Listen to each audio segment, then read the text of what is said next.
Hi, welcome to the Homicide Canada podcast.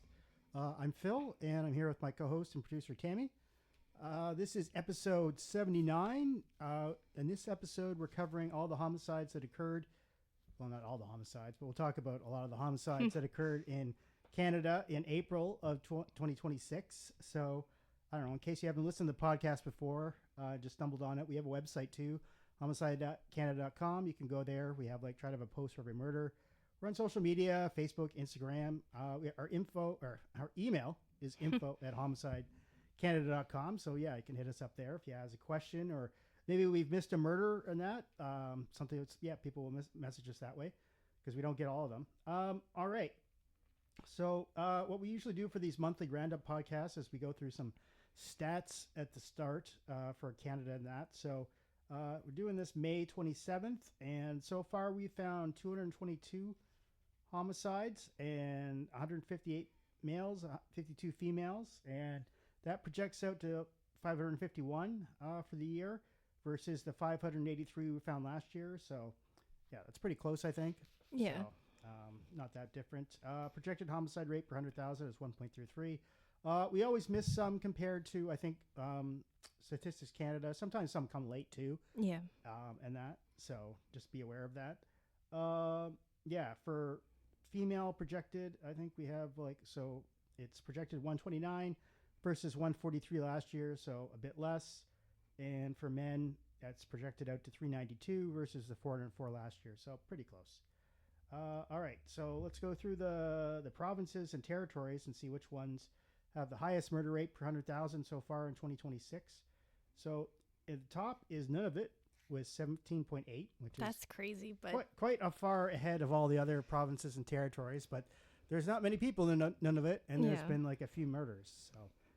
So in second and first for the provinces is Saskatchewan with 4.9, and pretty far ahead of Manitoba that has only 3.8. So I don't know. It seems probably for the provinces, I'm pretty sure the Saskatchewan will win this year, but you never know. British Columbia is next with 2.1, then Alberta with 1.4, Nova Scotia 1.1 homicides per 100,000 people, Ontario 1.0, Quebec 0.7, Newfoundland 0.5, New Brunswick 0.3, and then the Northwest Territories, PEI, and the Yukon all have 0. So that's pretty good. For the big cities, what's leading this year so far per 100,000 for the murder rate? It's Surrey, BC with 4.8. So, yeah, they've had a lot this year. Yeah. Winnipeg, 4.3, not a big surprise. It's usually up there. Calgary, 1.9. Brampton, Ontario, 1.5. Vancouver, 1.5. Hamilton, 1.3. Edmonton, 1.2. Ottawa, 1.2. Mississauga, 1.0. Montreal, 1.0. Quebec City, 0.9. Toronto, 0.9. And Halifax still has 0. That's surprising, too. Yeah. Toronto is interesting. So far, it's only got 10 homicides so far. Projects out to 25 for this year. And that compares to 44 last year. But the 5-year average is 71.6. Wow. So 25 versus 71.6. I don't know what's going on. I think maybe all the murderers are getting priced out of Toronto. Or maybe, I don't know. I've heard that there's not as many kids in Toronto now. So maybe Toronto's getting old. So old people less likely to kill people, also less likely to be victims. So I don't know what's going on there. Surrey, BC is interesting. They've got 11 so far. Interestingly, 11 men. I think there's been a fair amount of gang homicides. And that projects out to a total of 27, which is a lot. That's a lot. That's a lot. It'd be technically more than Toronto. And that's versus 6 last year. Huh. And then the 5-year average is 12.2. So I don't know. That could be that there's just been a spate of murders in Surrey in the last while, and maybe it'll even out. But yeah, it seems like it's something to watch for. So in April, there were 52 homicides in 2026 versus 67 in 2025. So that's a 22% decrease. Oh, that's pretty big. Yeah, but I think that's because last April there was that Lapu Lapu yeah, that's true. Festival killing. Yeah, that's okay. Yeah. So. But even if that didn't happen, it would still be down. Yeah. Okay. All right. So who was the youngest victim of the month? So that there was a 3-year-old girl and a 5-year-old brother in Calgary. So Calgary police officers were called to the 4300 block of 14th Street Northwest shortly after 10 a.m. on Thursday, April 30th. When they arrived, they discovered a 5-year-old boy and a 3-year-old girl deceased inside the vehicle. The children were on a scheduled visit with their father. Authorities say the children's father has now been charged with 2 counts of first-degree murder. Because of a court-ordered publication ban, the names of the children, the accused, and witnesses cannot be released. I don't know. I guess I can sort of see that, but they are dead now. So yeah, maybe the mother doesn't want to be bothered. I suppose so. Calgary police acknowledged the devastating impact this tragedy has on the family, the surrounding community, and the city as a whole. So, according to CBC reports indicate previous police involvement of the home regarding domestic concerns, though no prior charges were filed. It remains an active investigation. So that's a pretty sad one. Yeah. And the oldest victim was 80-year-old Gladys Bellamy in Winnipeg. This is a little strange. Officers were called to the 1200 block of St. Anne's Road just before 11:30 p.m. on April 21st. When East District General Patrol officers arrived, they located a woman suffering from fatal injuries. She was later identified as 80-year-old Gladys Bellamy. The Winnipeg Police Homicide Unit has since taken over the investigation. Investigators say early findings suggest the victim and the accused knew each other prior to the incident. A male suspect was taken into custody at the scene without incidents. Police charged 74-year-old Jose Francisco Rolino with second-degree murder in connection with Bellamy's death. So 74-year-old killed an 80-year-old. That's statistically doesn't happen all the time. Yeah. According to the Canadian Gothic, new details have emerged surrounding the death of Gladys Bellamy. Court records show Bellamy appeared in court just one day before the homicide alongside 2 other residents of the apartment building seeking peace bonds against Jose Francisco Rolino. So that's interesting. Records indicate all 4 individuals lived on the same floor of the building. A justice of the peace initially suggested mediation instead of immediately moving forward with the peace bond applications. While the parties briefly met with mediation services, they ultimately decided to continue pursuing the protection orders. Hearing date has not been scheduled, and the matter was expected to take several months before being heard in court. The court documents do not specify what prompted the woman to seek the peace bonds, and investigators have confirmed the relationship between Bellamy and Rolino was not romantic. Police say Rolino, who has no prior criminal convictions, was arrested at the scene and remains in custody. Meanwhile, residents of the apartment complex have been informed that building security measures are now being reviewed as a homicide investigation continues. Although, I don't know, if it's coming from within your own your own floor, I don't know really how much you can really do. But yeah, that's pretty strange where, I don't know, I've lived in a few apartment buildings in my life, and I don't know, I've never had to go get a peace bond with somebody on my floor, but pretty disconcerting in that. So. Especially from a 74-year-old. Yes. Like what went on there? Yeah. So, yeah, that's a sad one. All right, we'll just go through how many homicides per province quickly. Ontario, 15 in April. Saskatchewan, 8. BC, 7. Alberta, 6. Manitoba, 5. Nova Scotia, 4. That's a fair amount for Nova Scotia. Yep. 3 for Nunavut. I guess that kind of explains why they have such a high homicide rate. Quebec with 3. Newfoundland with 1. And everybody else had 0. In cities with more than 1 homicide, Saskatoon had 4. 4? That's a lot. Yeah. It's not a lot of people in Saskatoon. No. Winnipeg had 3. Brampton had 2, but that was a double. Brantford had 2. But that was not a double? No. Yeah. Brantford's, that's been a few of that this year there. Yeah. There's not a lot of people in Brantford, Ontario. Calgary had 2. That was a double. Hamilton had 2. Langley had 2. That was a double. Montreal had 2. North Battleford had 2. And they were separate? They were separate. Okay. Surrey had 2, and Toronto had 2. Oh, okay. And murders by type, there's 28 that are still unknown, 15 shootings, 6 stabbings, and 2 others. Okay, so yeah, the ones that we do know, a fair amount of shootings. Yeah. All right, so the domestic murders in April that we know of. So first one, Carrie Ann Mools was charged with second-degree murder in connection with the homicide of her partner, Jason Allen Corbett, in River Ryan, Nova Scotia, and no matter of death was released. So that's an unusual one. It's not every day the woman kills the man, but it happens sometimes. Second, 52-year-old Ivan Loader of Badger, Newfoundland, is facing a charge of first-degree murder following the fatal shooting of his partner Amanda Gilbert in Grand Falls, Windsor, Newfoundland. Third, Alexander Karim Almari Resto was charged with manslaughter in the fatal shooting of his partner Hiba El Rahazi in Montreal. 38-year-old Kayla Roth of Calgary was charged in what police called a family disturbance in Mini Thin Stoney First Nation, 18-year-old George, 2 young men, that's all one word, last name, was charged with second-degree murder. I guess we don't know exactly what the relationship is. Or No. Okay.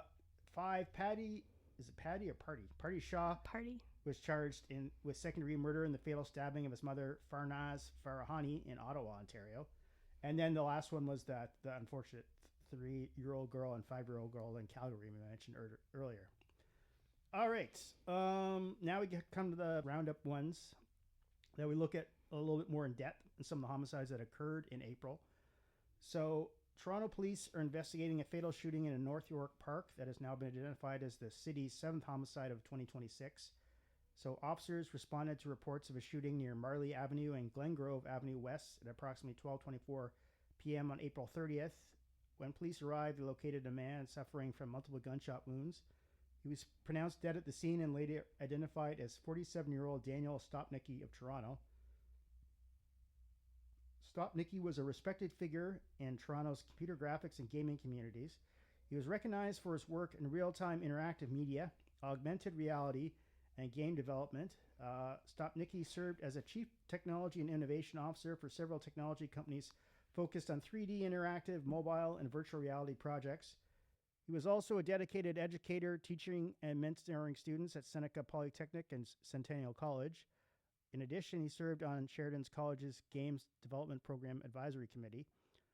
So it's interesting that, this doesn't sound like your regular gangbanger type guy. Yeah. Victim. Police said a suspect was taken into custody near the scene shortly after the shooting. 67-year-old Mikhailo Markosevic I'm not sure if I got that exactly right, of Toronto has been charged with second-degree murder.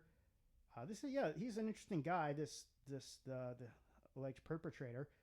Investigators said Markosevic previously served with Collingwood Police Service during the late 80s and 90s. While serving with the Collingwood Police Service, Markosevic faced multiple internal disciplinary charges in the 90s, including allegations of deceit, disreputable conduct, insubordination connected to a traffic investigation.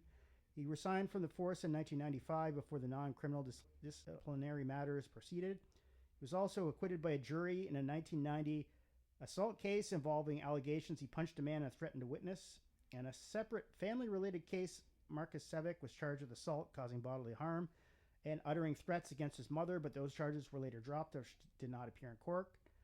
Markosevic was also a former York University executive. According to CBC News, he worked as York University's assistant vice president of campus service and business operations in the early 2000s. Also, according to CBC, concerns about fraud at York University first surfaced in 2009 when Markosevic was serving in a senior executive role at the university. Court findings later stated that between 2007 and 2010, Markosevic used his position of trust to direct fraudulent invoicing schemes throughout subordinates for personal gain. That's kind of wild. Yeah. The schemes allegedly caused York University losses exceeding $1 million. So some real money, not just some chump change. Markosevic initially designed wrongdoing and left the university with a severance package. A later audit uncovered what the court described as a large false invoices operation. York University then filed a civil lawsuit to overturn the severance agreement, arguing it had been obtained through fraudulent misrepresentation. A judge ruled in the university's favor and ordered Markosevic to pay millions of dollars in damages and legal costs. The court also found he attempted to shield assets by transferring properties to family members, and those transfers were later reversed. Toronto police later laid criminal fraud and money laundering charges against Markosevic. Those charges were withdrawn in 2013 because of witness credibility concerns, although the civil judgment against him remained in place. Toronto police continue to investigate and are asking anyone with information, surveillance footage, or video related to the incident to contact investigators or Crime Stoppers. So yeah, we'll definitely keep following this one because it seems kind of weird what was going on here exactly in that. That's like the definition of bad cop, Yeah. isn't it? Well, Yeah. that's a lot of wrongdoing there. He seems to have a pattern, but not murder yet until now, I suppose. Yeah. So, although admittedly we don't know what else he was doing in the past. So. Yeah.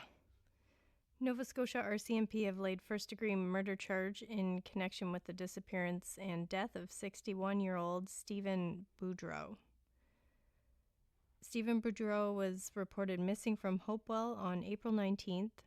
Police say early in the investigation, evidence pointed to a suspicious circumstance, prompting RCMP's Southwest Nova Major Crime Unit to take over the case. As investigators continued their work, officers gathered evidence that ultimately led to the discovery of Boudreau's remains. On May 20th, RCMP officers, assisted by the emergency response team and police dog services, arrested a suspect at a home in East Torbrook Road in Torbrook without incident. 29-year-old Cody Reed Palmer of Torbrook has now been charged with first-degree murder. He remains in custody and is scheduled to appear in Kentville Provincial Court on June 16th. Police are now asking anyone with information related to the case to contact Southwest Nova Scotia RCMP Major Crimes Unit or submit anonymous tips through Crime Stoppers. Okay, the next one. An inmate is dead and 2 are injured after a violent fight at the Saskatchewan Penitentiary Maximum Security Unit. So on April 21st, 2026, a violent altercation broke out involving multiple inmates inside the Maximum Security Unit at Saskatchewan Penitentiary. Correctional Service Canada confirmed the incident resulted in 1 inmate death and 2 others being injured. The inmate who died has been identified as Horace Bear. At the time of his death, he was serving a relatively short federal sentence of 2 years, 9 months, and 24 days. Yeah, because usually you only go to federal prison for 2 years. His sentence had only recently commenced on December 13, 2024. The Correctional Service of Canada has privacy policies that prevent them from publicly disclosing the exact offenses behind his conviction. I don't know. That's annoying because, it's like still a public record.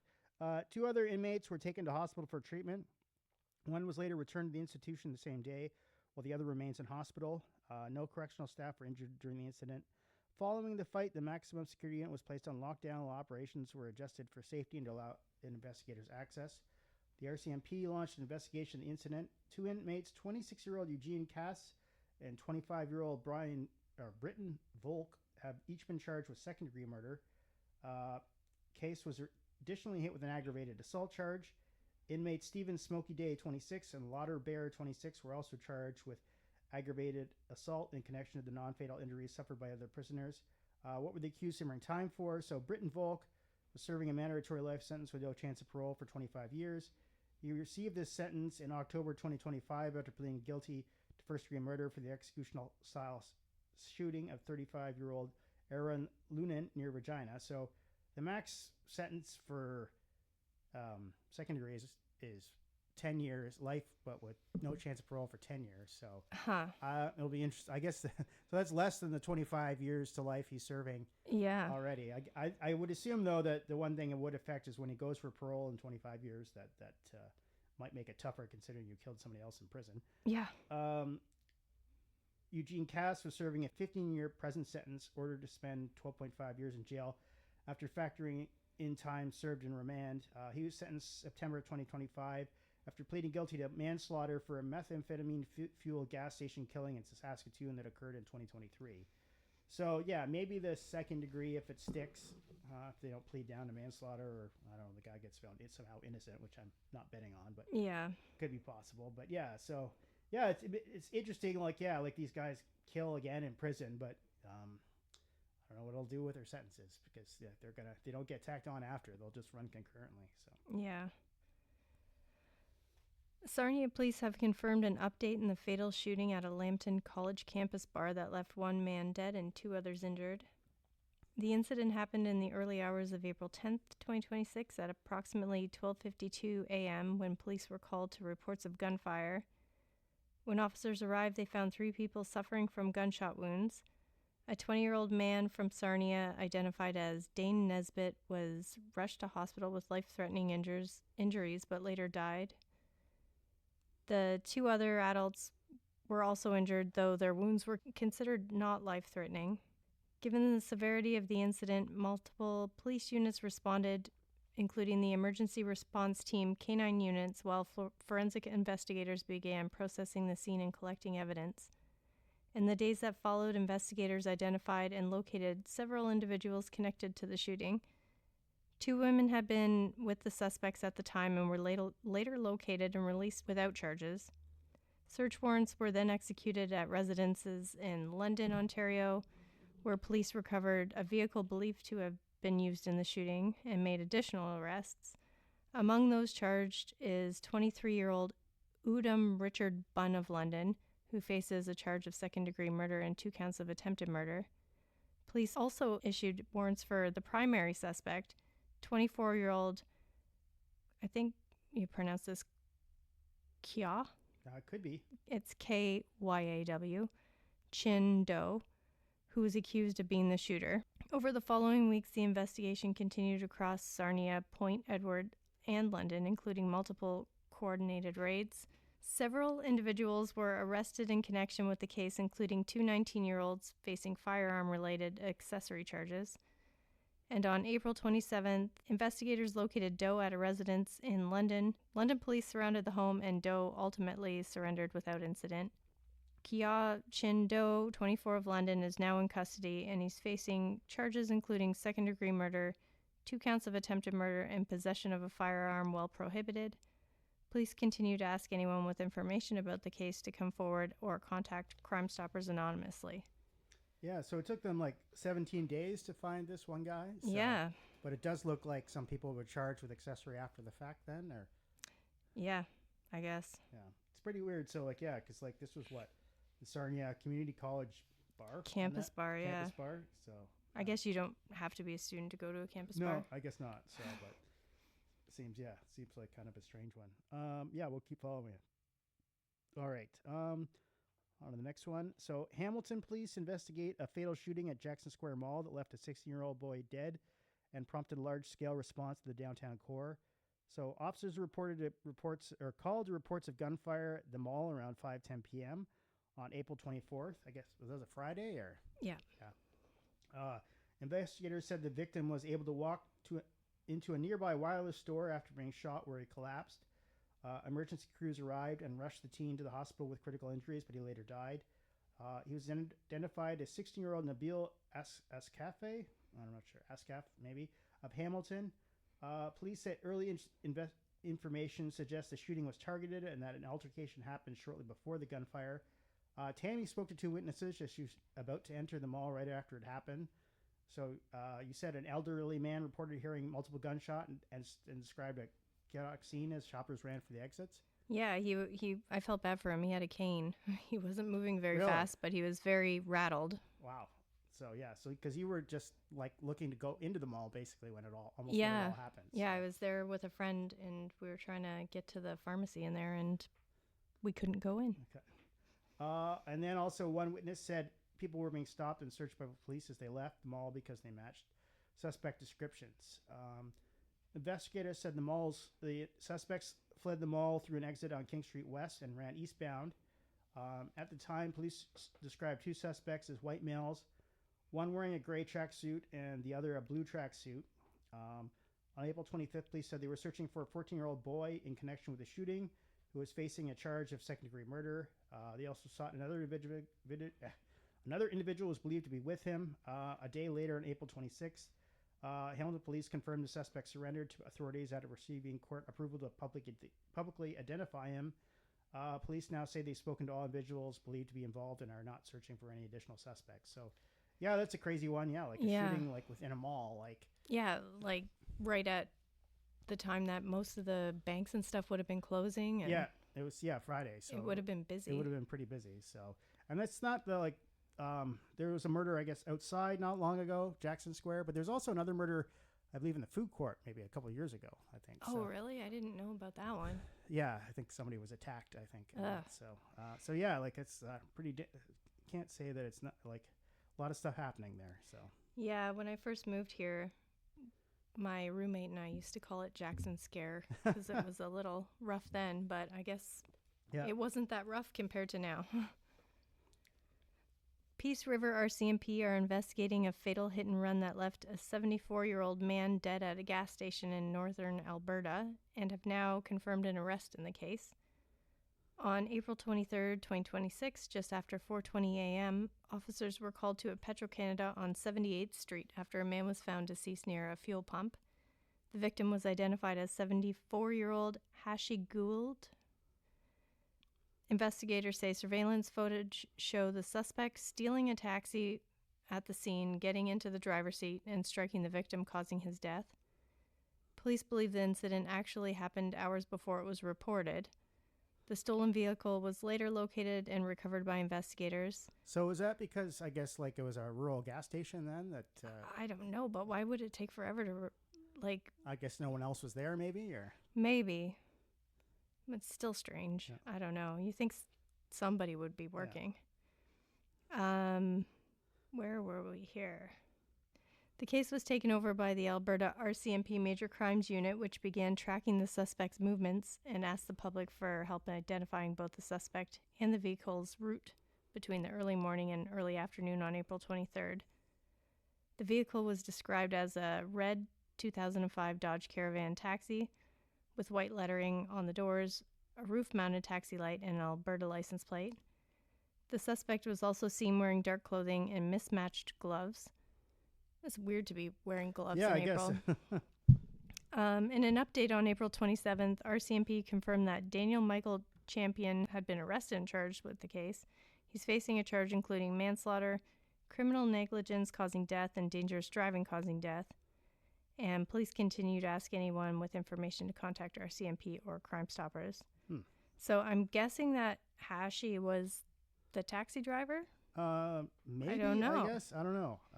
I guess it could be the case. Yeah, maybe that's why they didn't notice him. He got hit somewhere that wasn't visible to the cashier, or maybe. Yeah. Yeah. So that's kind of a strange one. So it'll be interesting to see if the manslaughter sticks, or if it'll just end up being like dangerous driving causing death, or. Yeah, that seems to happen a lot. But I assume they have video, so I don't know. Maybe they'll be able to tell. Like. I don't know if they had no one working there. Yeah. All right. Another Hamilton homicide downtown. So Hamilton police are investigating a fatal shooting in the city's downtown core that has now become Hamilton's second homicide in just 1 week. So officers were called on April 30th, 2026 to a building at 191 Main Street West in Hamilton, Ontario after reports of gunfire. I believe that's like a city housing, like a public housing project. It is. And I think it's for actually surprisingly for old people. So interesting. When police arrived, they found a male victim suffering from critical injuries. He was rushed to hospital, later died. The victim has been identified as 19-year-old Talon Williams Parkin. Investigators believe the shooting involved an exchange of gunfire inside a residential unit in the building.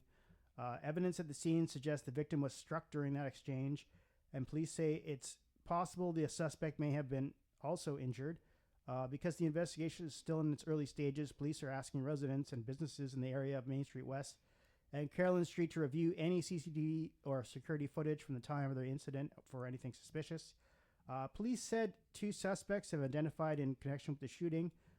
One is described as a black male, shorter in stature with long dreadlocks and a fuller facial build. Did they say he was fat or something? Or yeah, the police report said he had a fat face. I just tried to write it a little nicer. All right. The second is described as a tall, thin black male with dreadlocks and wearing a dark blue face covering at the time. Investigators also confirm a firearm was recovered. Anyone with information is asked to contact Hamilton Police or submit anonymous tips through Crime Stoppers. So so far, nobody's been arrested for this. So yeah, that's, I guess, not super surprising in that area. Yeah, you would think they would have some video though, just because usually those Hamilton City Housing has a fair amount of they'd have video at the front desks and stuff like that. Yeah, and there's a pot shop right beside it, so that's true. Yeah, they would have video. Yeah. Oh, okay. Now the next section, notable updates on cases from the past. So, all right. So Durham Regional Police are investigating a fatal arson in Cordis that left a 70-year-old man dead and have now charged an Oshawa man in connection with the case. So emergency crews were called on February 22nd, 2026 to a home near Nash Road and Varco Road after reports of fire. When firefighters and police arrived around 10:35 p.m., the house was already fully engulfed in flames. Once the fire was brought under control, responders discovered the body of 70-year-old Jerry Shad inside the residence. A postmortem later confirmed he died as a result of a fire. So that's unusual because often we've seen with these arson cases and that when the house is lit on fire, the person's been killed in another method, shot or stabbed or whatever, and then they light the fire on after. More than a month later, on April 1st, investigators say they located a suspect attempting to ignite another residential fire in the st. Cordis area near Townline Road and Nash Road. So that's kind of crazy. Yeah. What do they call those people? Firebugs? Firebugs, yeah. So police say a makeshift electronic ignition device was used. I'm not sure what that would be. And although the home was occupied at the time, no one was injured. Following that incident, the Durham Regional Police East Division Criminal Investigations Branch and the Homicide Unit linked the suspect to the earlier fatal fire, believing the same individual was responsible for both incidents. At the time, the accused was already under court-ordered conditions prohibiting the possession of incendiary devices. So that's interesting. Yeah. 23-year-old Matthew Bryce Sean Jones of Oshawa, so not even that old, is now facing multiple charges, including manslaughter, 2 counts of arson with disregard for human life, mischief under $5,000, breach of probation, and prowling at night.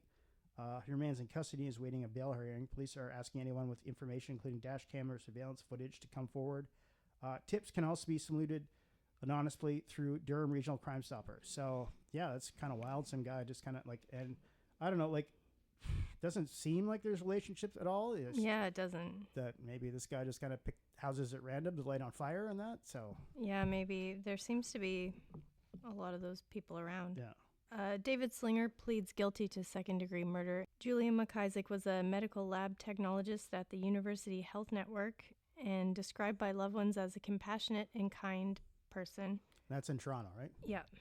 She previously dated David Slinger for about 10 years, and their relationship ended in 2017. After the breakup, McIsaac purchased a townhouse in Scarborough and allowed Slinger to live there in a separate bedroom in the home. McIsaac had a locking mechanism installed on her bedroom door for safety and privacy. And in early March 2024, Slinger experienced a mental health crisis, including suicidal ideation, and was briefly hospitalized under the Mental Health Act before discharged and returning to the home. In the days leading up to the killing, McIsaac expressed concern about Slinger's behavior and felt uneasy about his presence in the home, but was conflicted about asking him to leave. On March 13th, 2024, the two had a conversation about household issues, and later that night, McIsaac went to her bedroom on the second floor. And in the early hours of March 14th, 2024, surveillance footage showed Slinger going upstairs in an agitated state, forcing entry into the bedroom and attacking her. At approximately 4:08 a.m., Slinger called 911, stating he was in psychosis and admitting that he killed his roommate, describing strangulation and repeated blows with a baseball bat. First responders arrived and found McIsaac deceased in the bedroom with significant head trauma and other injuries consistent with a violent assault. A bloody baseball bat was also found at the scene. A pathologist determined the cause of death was the blunt force head trauma with additional injuries suggesting possible neck compression. And in court on April 24, 2026, Slinger pleaded guilty to second-degree murder in the killing of Julia McIsaac, and he was sentenced to life in prison with no chance of parole for 12 years. Yeah, it's interesting. He called 911 and said he was in psychosis, but at least in this case, he didn't get NCR or anything. So yeah, maybe because he called 911. Yeah, maybe. I don't know.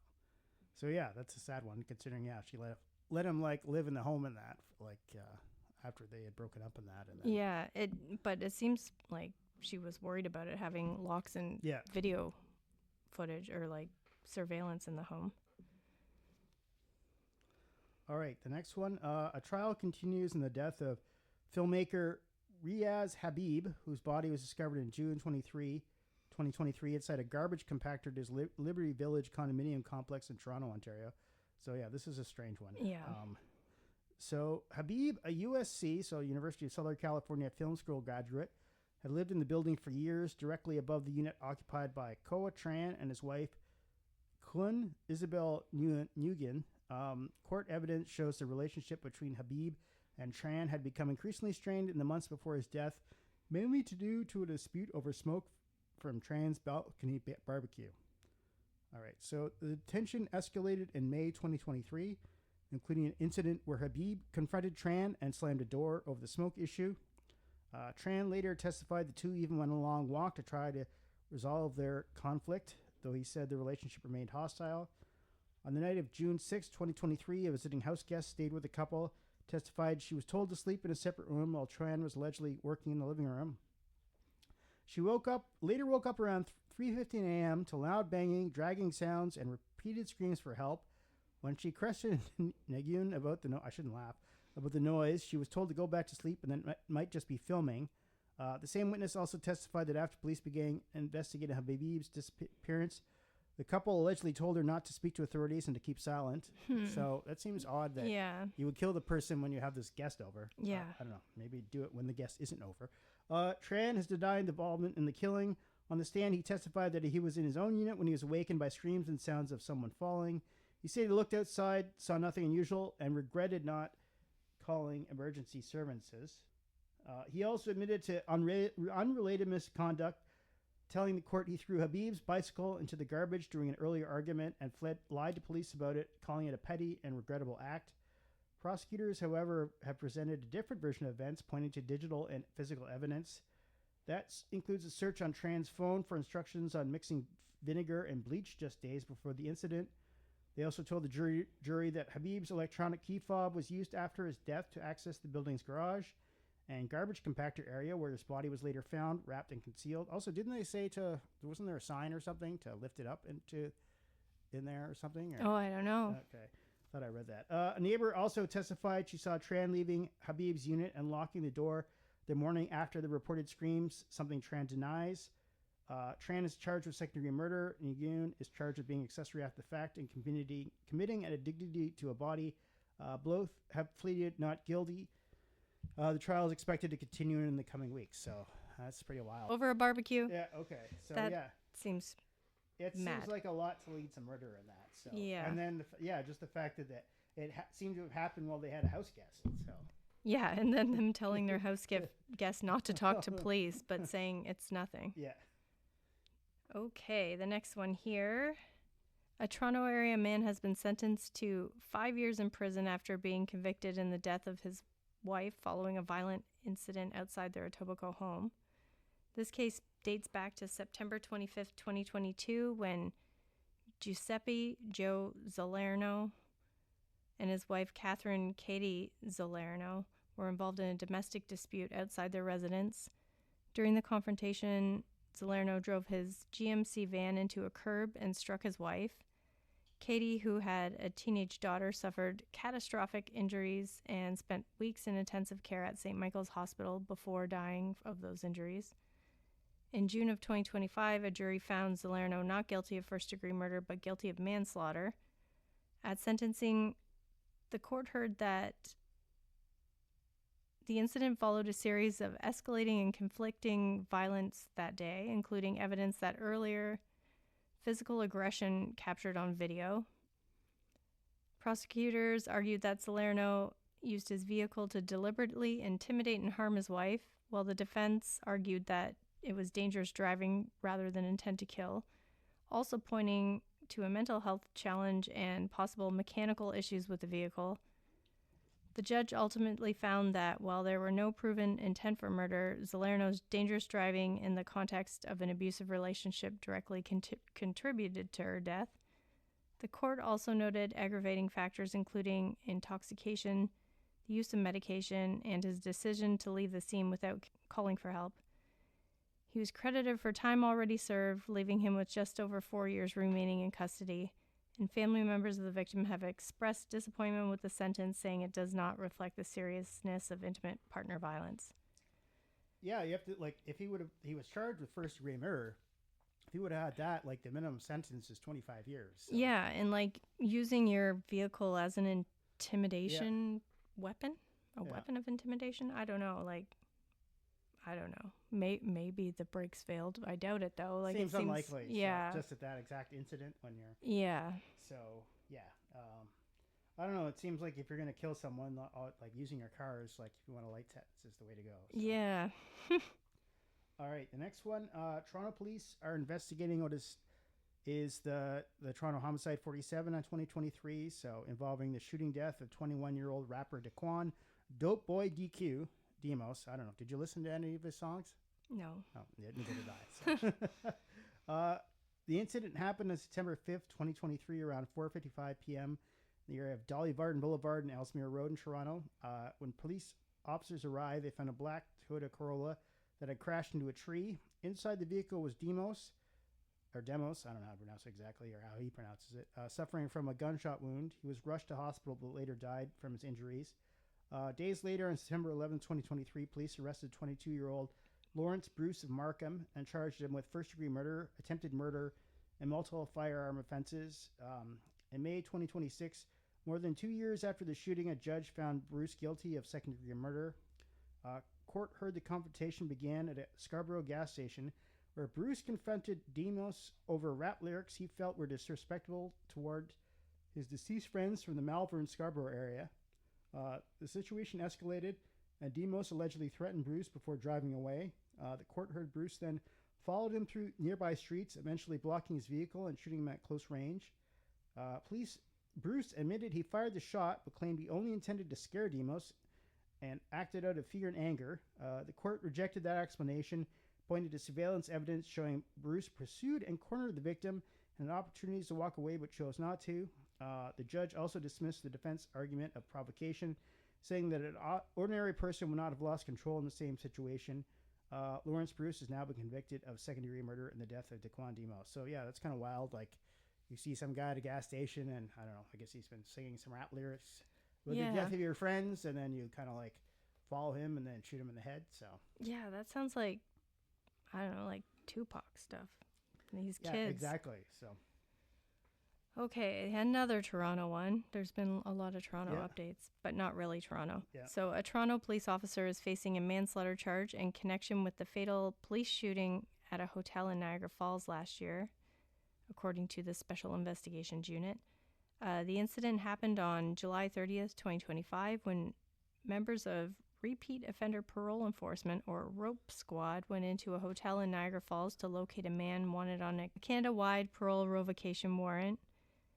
During the encounter inside the hotel, an officer discharged his firearm, striking the 40-year-old man. He was transported to hospital but later died of his injuries.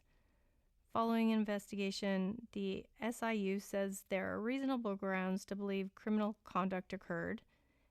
As a result, Toronto Police Constable Andrew Lawson has now been charged with 1 count of manslaughter.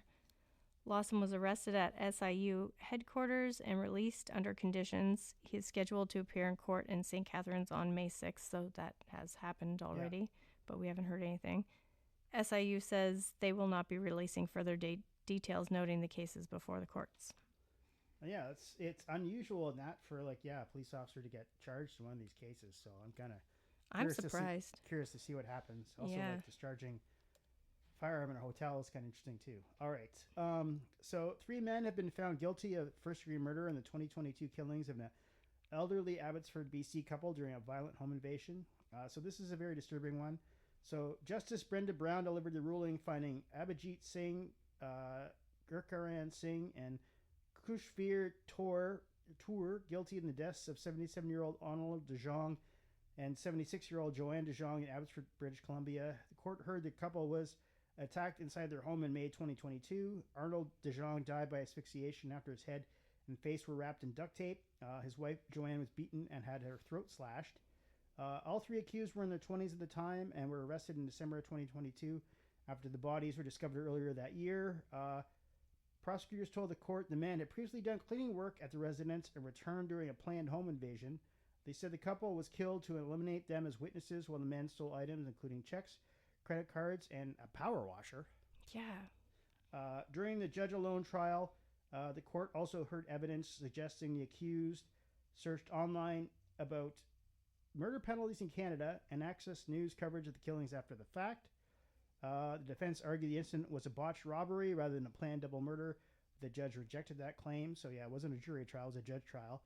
Justice Brown ruled the killings were deliberate, planned, and carried out in close proximity, describing them as both intimate and prolonged, meaning neither death was quick. That's fairly disturbing. Yeah. She was also ultimately found all 3 men guilty of first-degree murder, and sentence is scheduled for May 28th. And I believe were they also like international students, or? I think so. Yeah. Okay, so that's pretty crazy. Where they go and do some cleaning work for you, and then come back and like rob you, and then end up killing you. So. Yeah. So their sentencing will be tomorrow, I guess. Yeah. Yeah, and it makes you wonder too with a first-degree murder charge. Like when you kill 2 people, like you could maybe kill one person in rage, but like. Yeah. If 2 people are dead, then, you were kind of planning on that. So. And, like, the way they did it is pretty morbid. Pretty gruesome, so. Okay, lastly, a 17-year-old from Mount Pearl, Newfoundland, has been given the maximum youth sentence allowed in Canada for the first-degree murder of a woman he considered his grandmother. The teen, who was 14 at the time of the killing in August 2023, received a 10-year intensive rehabilitation sentence, 6 years in custody, followed by 4 years under community supervision. According to CBC, the court heard that the boy attacked his 65-year-old Nan with a knife after an argument and then moved her into the bathtub where she drowned. Investigators later found evidence that he had tried to clean up the scene. In her decision, the judge said the victim's death has caused permanent harm and left her family forever changed. The teen pleaded guilty in December 2025, and reports presented during the sentencing described a difficult childhood, including past abuse and mental health issues. However, officials also said he has responded positively to rehabilitation programs and is considered a low risk for future violence. And because of concerns he could lose access to youth rehabilitation services after turning 20, the judge gave him credit for nearly 3 years already spent in custody. So he has just over 3 years remaining behind bars before beginning his 4-year supervised release. And the case is one of several recent killings in Newfoundland that has involved grandparents or grandparent figures. So I wonder if, like, he was a foster child, maybe? Yeah, I don't know. To an older woman? Yeah, it seems pretty odd, so. But yeah, I don't know, like, to have rage issues that bad at 17, that young. Yeah. Oh, I guess it was 14 at the end of the time. But yeah. Yeah, and obviously, I guess, like, that's the maximum that he can be sentenced as, like, as a young offender in that, so. Yeah. Yeah, that's a pretty crazy case. All right, so, like, that's the end of the episode. Just to reiterate at the top, yeah, you can check out our website, homicidecanada.com, besides the podcast, or not, maybe just listen to the podcast, whatever you want to do. Yeah, on the website, we try to have a post every homicide we can find in Canada. And then we also have pages, too, for the provinces and the major municipalities. So, yeah, if you want to look up Toronto or Halifax or whatever in that, we have a page for that. Our email is info@homicidecanada.com, so you can tell us if we missed a murder in your municipality or province. If there's anything else you want to say, often it's just telling us that our SEO is bad. Our Twitter X is at homicide_Canada. Our DMs are always open. And then for Facebook or Instagram, just search Homicide Canada. I'm sure we'll come up. We have a pretty active Facebook page now with a lot of comments and stuff. So yeah, if you feel the need to comment on a homicide, you want somebody else to see it, then that's the place.